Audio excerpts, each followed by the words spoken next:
Good morning.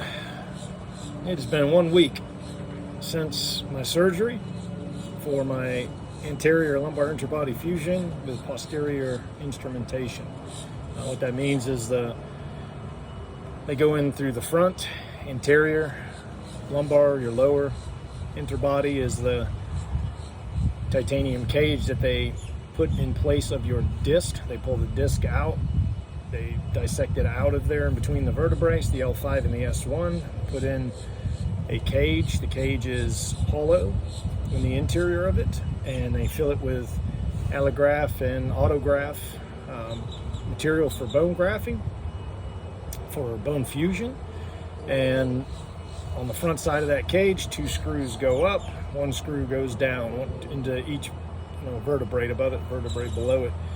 Fusing those 2 together mechanically, and then they go around the rear and they put pedicle screws in on both of those vertebrae as well. So you have 4 of those in there, plus 2 rods that connect those together, pulls all your vertebrae back in line with one another. And so up front it's fixated together, and in the rear it's fixated together, and in that cage with all that bone grafting, and then around it with the bone grafting, it'll fuse your vertebrae together. So they scuff up the underside of the L5 and then the upper side of the S1, so that the fusion or the grafting material will actually fuse together with the bone, create bone all the way around, so the L5 and the S1 become one. I'll be glad when that day's here, because this is, it sucks. Look, this isn't a walk in the park by any means, but I'm doing these videos to chronicle in hopes that this can be somewhat more of a positive light into this type of procedure versus some of the videos that are out there now. There's so much negativity involved in it. I've mentioned these in my previous videos, but if you're watching just the 1 week at a time deal, from this moment forward, I'll just be doing one each week for at least the next month. And I'm not sure how I'll do it after that. We'll cross that bridge when we get there. But I just don't want to do the same old every day. So, but to let you know, look, I just walked off 4 more miles this morning. Again, I'm going to be doing 10 miles a day. I'm doing 3 walks, 4, 4, and 2, morning, afternoon, and midday, afternoon, and then 2 at night. So it's just flat walking, nothing special, nothing crazy. Not much of an incline, not much of a grade change, just easy walking. So, which I highly recommend. So especially somewhere where you can get some solid footing on the ground. You don't want to be doing this on a trail by any means. You don't need to step your foot off into a hole you don't see, and man, that'll jar you. But all in all, it's been good in the respect that I don't have the same back pain that I had prior to the surgery, and what I mean by that is just that the pain that I was dealing with on a daily basis was just that, daily. The only thing that changed was its intensity. So I generally, to be honest with you, I was pretty good around a 3-4 on a regular day, but man, that thing would crank up 8-9. I mean, I don't think I've ever incurred the worst pain that I've ever felt just yet. Listen, when I broke my hip, that was pretty brutal. And let me give you a little bit of encouragement on this surgery versus others. This is my second major surgery in 9 months. I broke my hip, which is your femur bone, which is your largest bone, at the largest spot of that bone, what they call an intertrochanteric fracture. Look it up. I put it in my first video, and you literally break the biggest part of the biggest bone in your body, and it was brutal.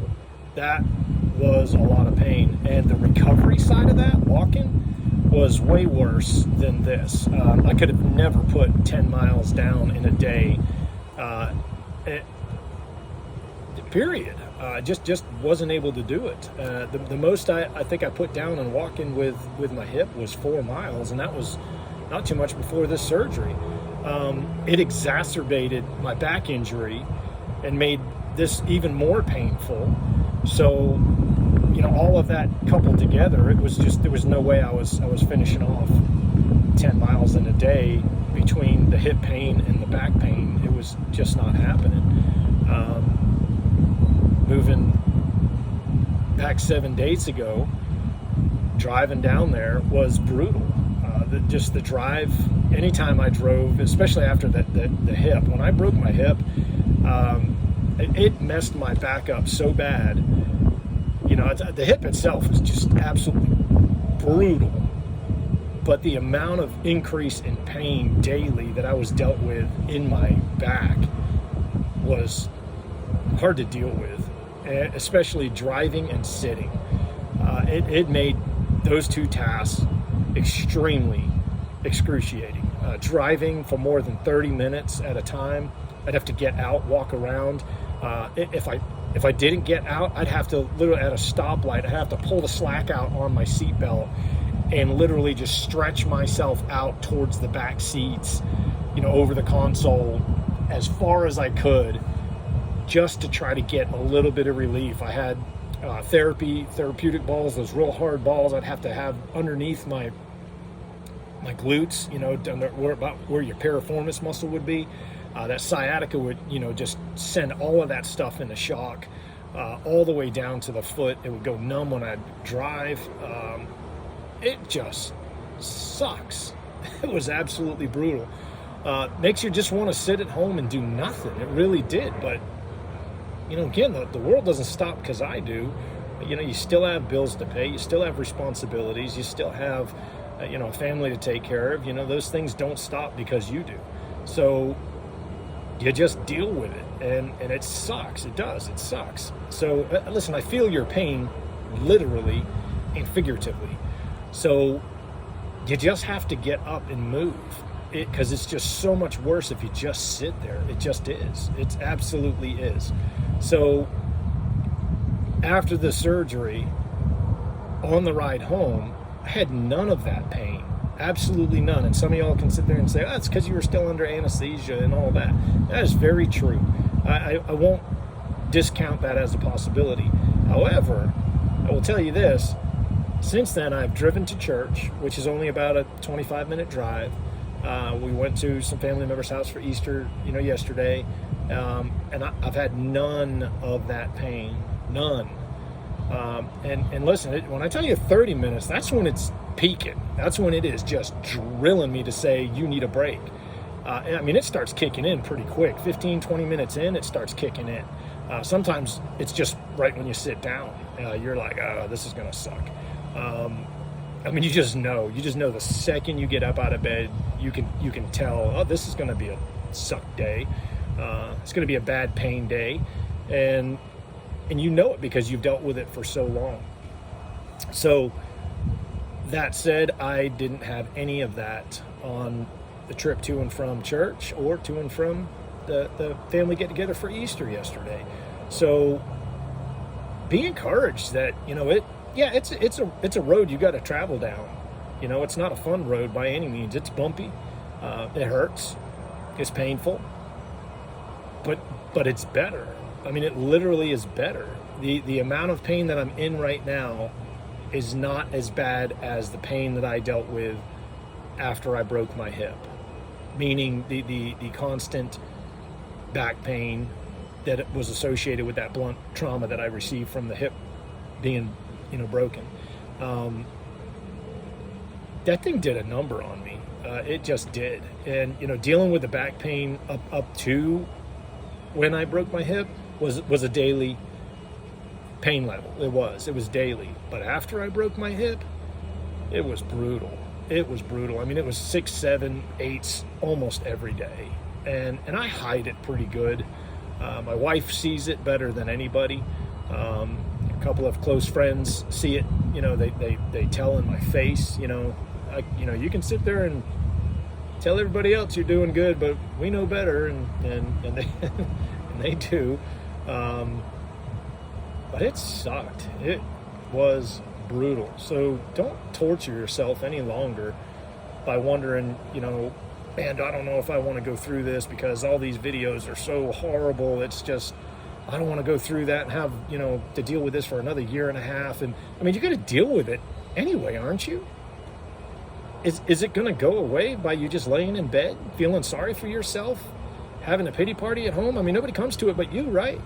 And I'm not trying to be hard on you here, but, none of that works. None of that works. It's just I don't even know what to say about it. To me, it's a really weak way out. And that might be hard for you to hear. And maybe that's what you need to hear. But I want to encourage you, man, you can do it. You can get up, you can get out, you can walk. It's just a matter of, you're feeling that pain. Obviously, you know your limits. The only person that knows your limits is you. And there is nothing wrong with pushing yourself to that limit without injuring yourself. You can do that. And believe me, you might think, oh, this is my limit. Walk 10 more steps. Walk 25 more steps. Walk a quarter mile more. And then the next day, a little bit more. The next day, a little bit more. And before you know it, in a week's time, you're going to be putting mileage extra on top of your walks. It's needed. It's going to do your body so much good just getting out and walking. Just the walking. Just the flexibility that it gives you, the mobility that it gives you, the circulation that it gives you, the amount of oxygen you're intaking. It's just nothing but good for your body. So get out and do it. Stay hydrated and get out and do it. But on the surgery side of it, hopefully you see this and there's someone else out there that had some good with this. And look, I want to tell you, yesterday I took it easy for Easter. I didn't walk. And I sat for so long. I stood at church. If you saw my 6th day, which was, yesterday at Easter, I stood in worship at church for almost an hour. No numb foot.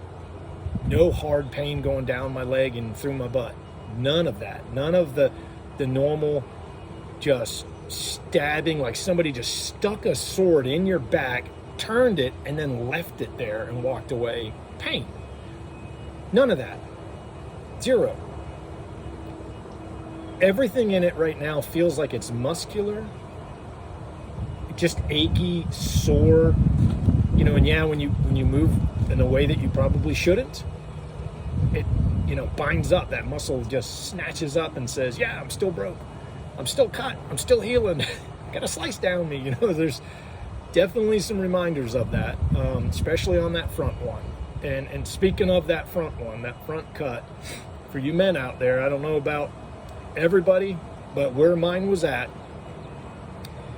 was left of center and pretty low, a lot closer to, your stuff than you want it to be. And last night, I was trying to lay on my left side, which is that side that incision was on, just to lay on my side. And I'm telling you, it wasn't 5 minutes, and it felt like I got kicked in the stuff, again, and it was just sore again. I thought that was kind of gone away the couple days before that, but man, last night I had a rough night last night. I was just up a lot. The times that I was up, I was awake a long time. Just makes for a really long night, and it was just a lot of ache, just constant ache, soreness in those muscles, and I could not get comfortable no matter how I laid last night. So be it as it may, that's just going to be part of it. It's part of this healing process, I guess. Again, I didn't do any walking yesterday, and maybe that's why. Maybe I just, again, that sedentary life is not great for you. So this morning, week out, day 7, I put 4 miles in already today, and I'll put in another, 6 more miles before the day's over to give me that 10 mile that I'll be doing each day. And it's doing me good. The muscles up on the muscles you would normally engage in walking, they're sore. They're sore. They're not used to walking 10 miles. So they're telling you halfway through it, hey man, what are you doing to me? And honestly, in your back, where the incision sites are, look, those muscles, they tense up when you take your steps. They just do. Every time you take a step, they just bind up. And I mean, you'll notice that if you just walk, stick your hand back there and feel what muscles are being engaged. Those are going to get cut. Those are going to be sore. They're going to be more sore when you walk. But I think it's, you know, all part of it. And again, as the doctor said, you can't walk enough. It's not going to hurt you. You can walk as much as you want. Even when I'm telling them that I'm planning on a 10-mile-a-day walk, they're totally cool with that. They think it's great.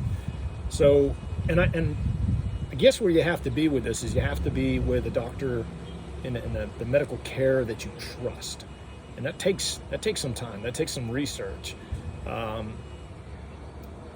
The reason why I went with who I went with is because of how well my hip has been healing. You know, could it be worse? Yeah, it could absolutely be worse. Is it healed 100%? No. Will it ever be? Probably not. I mean, you took the biggest bone in your body and broke it. It's not normal. It's not meant to be, you know. So can you expect it to be 100%? Let me tell you, it is somebody in a previous video was talking about this mental toughness over like several months. I think you're dealing with that already, aren't you? You know, I mean, the mental toughness you have to put yourself through to just say, yeah, I can get up and go to the bathroom. I can get up and walk outside.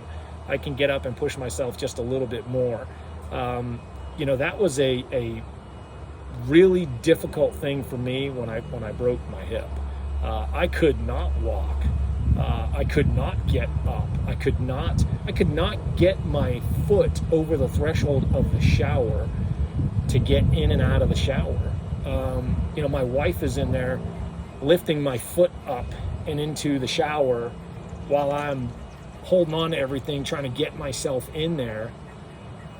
And that's a tough place to be, you know, and especially when people look at you and they just think that you're just, you know, Superman or something. You know, it's like I used to tell my kids when they were younger, you know, they just think that you're just invincible, you know, and you'd have to tell them, look, I'm not Superman.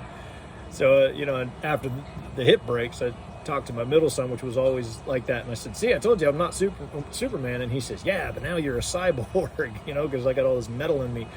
But I'm even more, I guess. But, man, you realize, yeah, you're breakable. And you have some serious limitations now. And, I mean, just putting your clothing on is a challenge.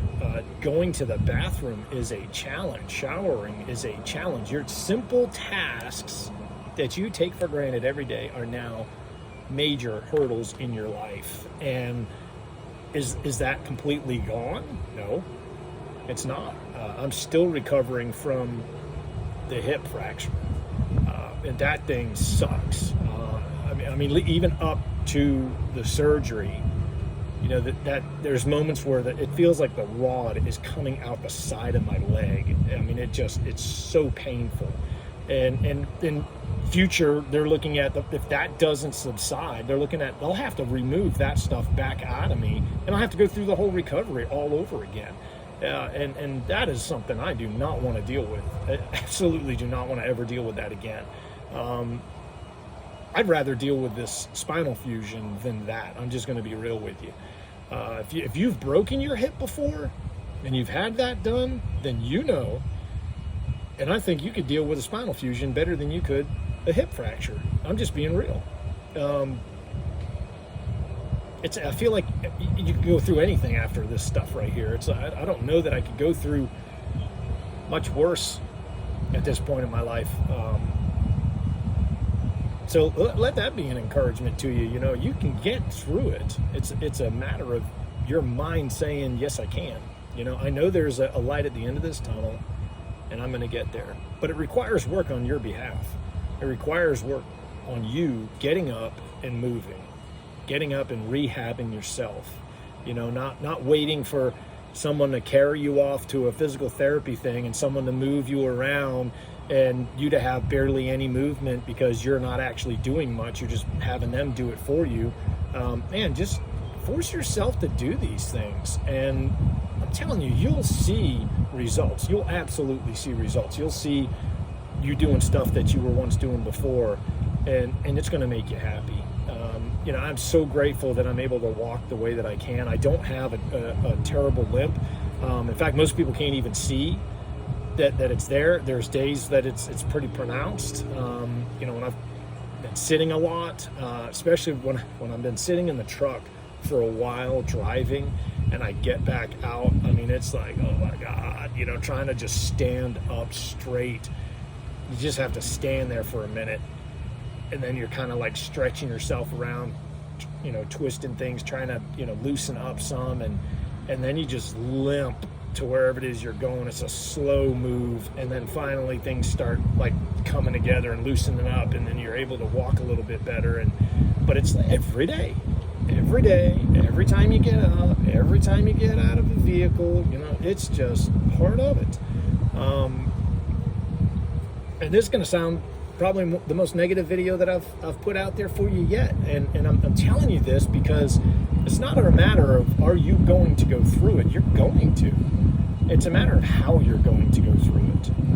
You know, are you just going to sit around and feel sorry for yourself, or are you going to get up and do something about it? You know, I mean, how long does your family have to watch you go through hell, and how much you promote that and actually prolong that period by your negativity, your lack of push and drive and tenacity to just say, I'm going to do this.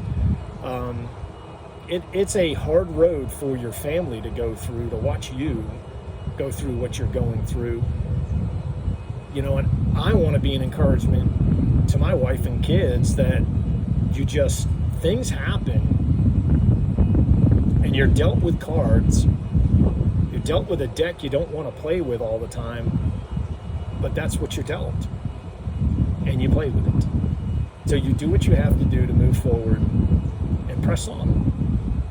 And I'm going to tell you, a lot of that has to do with my prayer life, my faith in God, knowing, and I feel comfortable knowing that I'm going to walk away from this literally and already am in such a way that's going to be such a, you know, all the glory go to God himself, but it's going to be such a testimony to just having some faith, knowing that there are ways to get yourself fixed, and there are great outcomes of these surgeries, and I'm one of them for sure. I mean, I'm a week in, and I can tell you, I'm out there walking 10 miles a day. Who's doing that?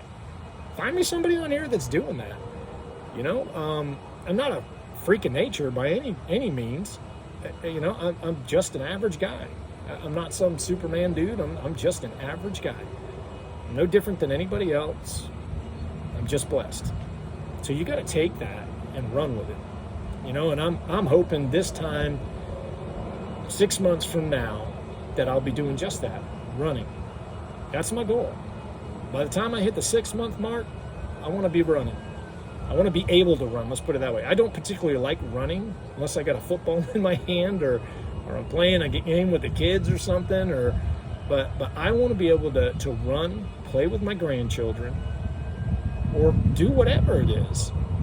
I don't want to be stifled by my complete lack getting out there and doing something about this. So be encouraged today. This is the longest video I've done yet. Sorry for that. But be encouraged and know that you can get through it. Just push through. Go. Get up and go. If you're interested in finding out who did my surgery, leave a comment and I'll absolutely refer you over to them. Amazing. The whole entire process, every part of this thing has been just great. Pre-op to post-op. They've been amazing. They were amazing with my hip, and they were amazing during this. Everyone that I have encountered at this place has been super kind, extremely professional, and really good at their jobs. Very impressed and very thankful that God kind of put that on me. I mean, yeah, it happened with a broken hip, but God opens doors for certain reasons, and let me tell you, I believe 100% that it happened at that location at that time, because that's the guy that was going to work on me, and he's the one that needed to work on my back. And I'm loving it. I'm so grateful, and I'm looking forward to being pain-free 100%, and that's coming soon. So stay tuned, and I'll update you on that.